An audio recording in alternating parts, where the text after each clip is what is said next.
Estamos hablando sobre todo el tema de la situación política actual en el país.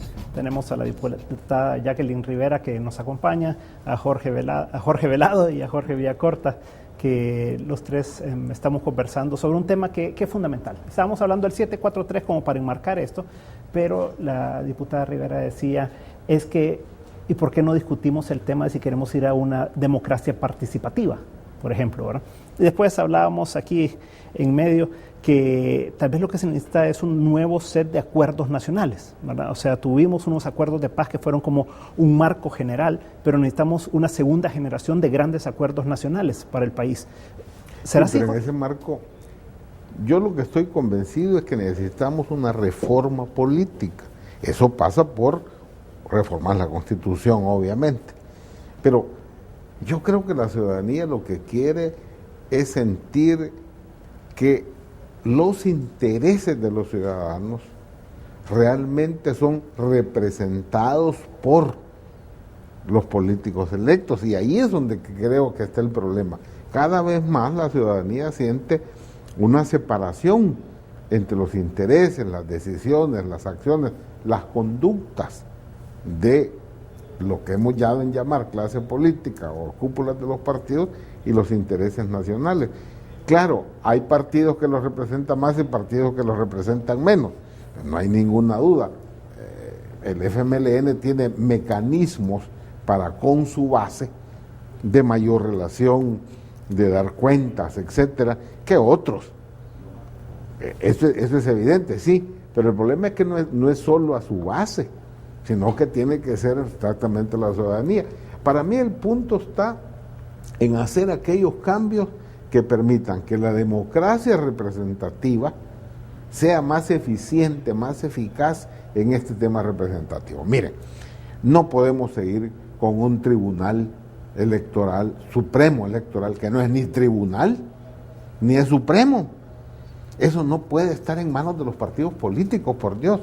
Eso tiene que estar en manos de magistrados, de jueces, que sean capaces de administrar justicia electoral. Entonces eso no puede ser de partidos políticos. ¿Y la Corte de Cuentas? Y la Corte de Cuentas no puede ser una Corte de Cuentas. El problema es que las elecciones de segundo grado las hacen ¿Esto es ir en contra de los los partidos? No. Los partidos son absolutamente indispensables en el desarrollo democrático. Ahora, yo creo que el punto es que no nos hemos modernizado los partidos, lo que debimos haber hecho. La elección la hacen los partidos, pero no tiene que ser gente de partido la que elijan, ¿no? Yo le digo una cosa, y El Salvador es pequeño, ¿cuántos millones de habitantes somos? Los que vivimos aquí, un poco más de 5 millones, porque el resto vive fuera. Pero si tú querés, yo lo que no comparto, y yo no defiendo las prácticas corruptas de los partidos políticos, no las defiendo, jamás lo haré, pero yo no comparto que se satanice a la política, porque la política no se puede satanizar, todos somos políticos, y de repente uno entra en la contradicción y dice, bueno, este personaje pertenece a un partido político, pero reniega del partido político. Es decir, yo creo que el país debe de enrumbar a una reforma política que siente las bases estables, por ejemplo, para hacer elecciones estables. Usted no puede modificar la norma cada vez que se acerca un evento electoral y ajustarla a su medida. Pero eso no pasa por ponerse, el que hace la ley tiene que depender del que le aplica la ley, no se la aplique. Eso no puede ser en el país. Por ejemplo, yo le digo, ¿qué pasaría si en El Salvador hoy este día, en la próxima plenaria, se deroga el famoso 743? Dice la norma jurídica del proceso de formación de ley, cuando usted aprueba una reforma de una ley, ya sea permanente o temporal, el efecto es que la ley anterior se derogó. Y esa yo allí sí pido, yo no soy constitucionalista, soy abogado que conoce la generalidad de la ley, pero ¿qué sucedería si usted deroga el decreto 743? Simple y sencillamente usted se queda sin procedimiento ni para la sala constitucional, ni para ninguna sala, ni para ninguna cámara de segunda instancia. Pero se pudiera volver a hacer completo. Exactamente, pero es que por eso es que le digo, ¿cómo se lo dice usted a la gente? Usted a la gente, hay que derogar el 743, no, a la gente hay que decirle, hay que resolver este problema, pero derogar el 743, ni siquiera, fíjese usted perfectamente podría ahorita presentar una reforma que vuelva, si usted quiere, de la misma redacción en que estaba antes y resuelve lo del 743, y ese ya no queda derogado de manera tácita. Es decir, no podemos nosotros, por un efecto mediático de que todo el mundo, las redes sociales se pronuncian y que el 743 es el malo, nosotros no votamos. Lo que es irresponsable es decir que así se subsana el problema. Pero el FMLN tampoco ha propuesto la solución, ¿no? Estamos trabajando ya en una reforma, pero una reforma que debe incluso ser consultada en el espacio que se ha sentado con los 3 órganos del Estado. Por ejemplo, yo le digo, ¿qué pasaría si a estas alturas la Corte Suprema de Justicia declara inconstitucional el presupuesto general de la Nación? ¿Y quién sale afectado? El presidente Funes, el FMLN que está en el gobierno, o las familias que reciben útiles escolares, o los maestros que se les va a pagar su aumento en julio, o los lisiados de guerra que por fin se les va a pagar lo que se les debe desde 1992. Es decir, una institución encargada de velar por el ordenamiento jurídico, por el cumplimiento de la ley, no puede emitir decisiones políticas. Y si emite decisiones políticas, debe de fijarse el efecto de la decisión política. Pero también si es inconstitucional, tampoco puede permitirlo. Pero ahorita el decreto no se ha declarado inconstitucional. No, el problema es que imagine qué pasara, aquí en la de no terminar, la sala lo declaró inaplicable y dijo la sala no lo aplico. Todas las cámaras tienen que, para caso concreto, declararlo inaplicable. Entonces nos quedamos sin procedimiento. Ahorita se derogó todos los 2 artículos. No solo se modificó lo que compete a la sala en lo constitucional, usted derogó, por ejemplo, cómo se sustituye a un magistrado propietario de la sala de lo civil, sala de lo penal, sala de lo contencioso y las cámaras de segunda instancia. Eso está derogado. O sea, lo expulsó del ordenamiento jurídico. O sea, que el efecto del famoso 743, quiero dejar establecido, no se resuelve solo derogarlo, sino hay que rehacer los 2 artículos. Rehacerlo y ahí podemos llegar a un acuerdo, mire, este proceso, mejorar si quiere la redacción, porque las leyes deben de irse actualizando de acuerdo a la evolución de la sociedad misma. Ahora decíamos que debería haber un acuerdo nacional mínimo, pongámosle así, y en la parte política ¿podría ser esto parte de eso? Claro que sí, de hecho lo decía anteriormente, lo que molesta a un órgano del Estado por el actuar de otro, siempre y cuando es decir, si violenta de alguna manera la ley, obviamente esto se convierte en inconstitucional, inaplicable, lo que queramos. Pero también puede ser que en los procedimientos estemos invadiendo o un órgano esté invadiendo otro órgano. Y yo entendería pues que en la reunión que hubo ese famoso jueves, que es el jueves antepasado, en donde estuvo parte de la directiva de la Asamblea Legislativa y representantes pues de todos los partidos, con los 5 magistrados de la Sala de lo Constitucional, fue un tema del que se habló. Es decir, mire, ¿cómo podemos hacer o qué debemos hacer para no invadirnos? Pero Luis, yo creo que precisamente ese y hay muchos temas más.